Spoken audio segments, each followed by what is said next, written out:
जळगावमध्ये मंत्री रक्षा खडसेंच्या पेट्रोल पंपावर दरोडा टाकण्यात आला। दरोडा पडल्यानंतर माजी मंत्री एकनाथ खडसे यांनी पाहणी केली।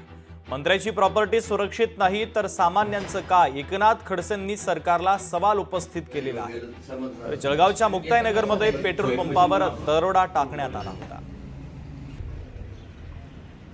मुक्ताईनगर येथे रक्षाताई खडसे केंद्रीय मंत्री यांच्या पेट्रोल पंपावर काल रात्री 11 वाजता दरोडा पडला।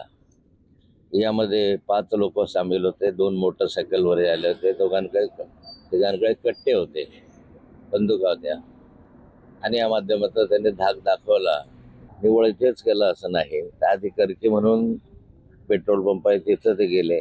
तिथेही त्यांनी असं लूटमार करण्याचा प्रयत्न केला। नंतर वरणगावला गेले, वरणगावला त्यांनी फायरिंग केलं। या ठिकाणी अशा स्वरूपाची घटना एकंदरीत घडली। माझं सरकारला एवढं म्हणणं आहे की केंद्रीय गृहमंत्र्यांची प्रॉपर्टी या ठिकाणी सुरक्षित नाही आहे, तर सर्वसामान्य माणसाचं काय। लोकशाही मराठी ऐका, पहा, जागरूक रहा।